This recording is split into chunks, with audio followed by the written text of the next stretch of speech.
नमस्कार दोस्तों, राधे राधे। आप सभी का भक्ति की शक्ति चैनल में स्वागत है। आप सभी को सावन माह की ढेरों शुभकामनाएं। आप सभी कैसे हैं? आशा है सभी लोग अच्छी तरह से होंगे। भगवान भोलेनाथ का आशीर्वाद है। सावन का महीना, चारों तरफ ही हरियाली, पेड़ पौधे, पशु पक्षी, मनुष्य, सभी का मन बारिश की बूंदों से पुलकित हो जाता है। सावन आते ही त्योहारों का सिलसिला शुरू हो जाता है, मन में खुशियां भर जाती हैं और हमारे प्यारे महादेव का पावन महीना आने से सारे ही भक्त खुश हो जाते हैं। सावन कब से शुरू है?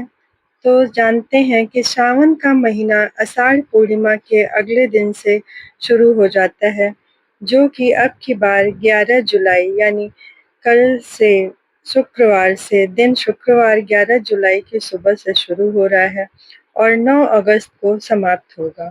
उसके बाद भादो माह शुरू हो जाएगा। अब की बार पूरे सावन में 4 सोमवार पड़ रहे हैं। कभी-कभी ऐसा होता है कि 5 पड़ जाते हैं और कभी-कभी 4। अगर 5 पड़े तब तो बहुत ही अच्छा होता है, माना जाता है।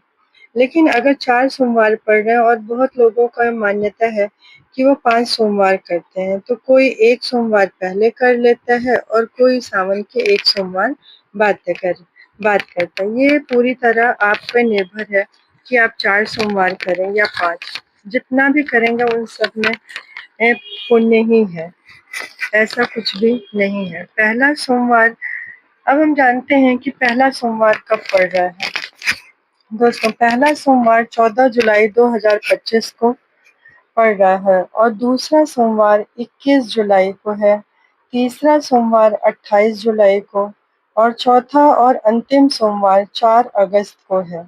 लेकिन अगर आपकी इच्छा है कि 5 सोमवार करेंगे, तो आप 11 अगस्त को भी सोमवार का व्रत करके और शाम को पूजन करके उद्यापन कर सकते हैं और अन्न का प्रसाद ग्रहण करके अपने 5 सोमवार व्रत करके उसे व्रत खोल लीजिए।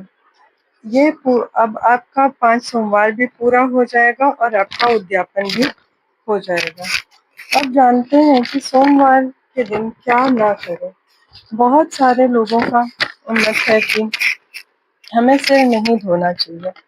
वैसे अगर आपने सिर में तेल नहीं लगाया है, ब्रह्मचर्य से रहें और प्याज लहसुन भी नहीं खाएं, तो आपको सिर धो एक दिन पहले अगर आपने सिर धुला है, तो आपको आवश्यकता नहीं है कि आप उस दिन भी सिर धुलें।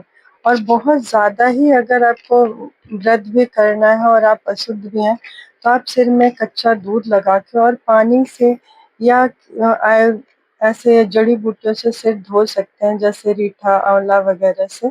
लेकिन अगर ना धुलें तो बहुत ही अच्छा है।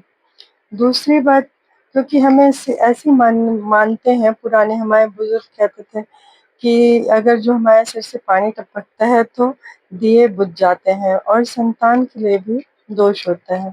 तो इसलिए इतना कुछ अगर है या नहीं है, लेकिन मान्यता के लिए या अपने मन के संतुष्टि के लिए अगर हम सिर ना धोएं तो बहुत ही बेहतर होगा। दूसरे, बेल की पत्ती तो बिल्कुल भी नहीं तोड़नी चाहिए।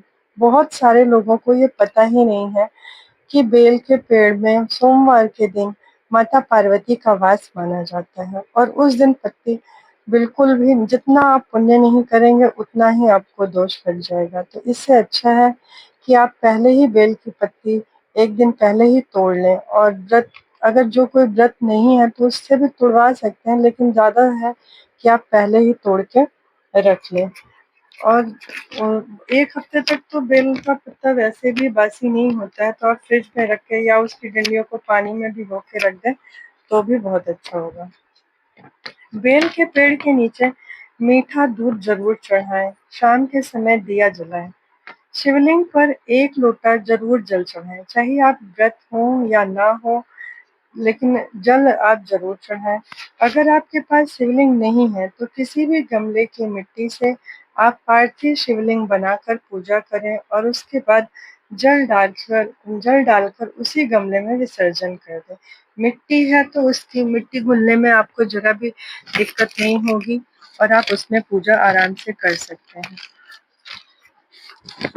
और उसके बाद आप अग्यारी ज़रूर करें। अगर किसी भी पूजा में आप पूजा करने के पश्चात अगर थोड़ा-सा अग्यारी घी गुड़ से भी अग्यारी कर देते हैं, तो पूरा फल आपको व्रत का मिलता है।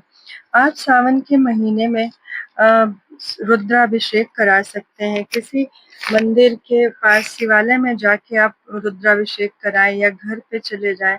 बहुत से लोग इस महीने में काँवड़ लेकर जाते हैं, वो भी बहुत ही शुभदायी है। अगर आपको मेरी इस वीडियो से ज़रा भी फ़ायदा हुआ हो, कुछ भी जानकारी मिली हो, तो उस ज़रूर हमारे वीडियो को लाइक करें, शेयर करें। बहुत-बहुत आपका आभार, धन्यवाद। जल्द ही अगली वीडियो में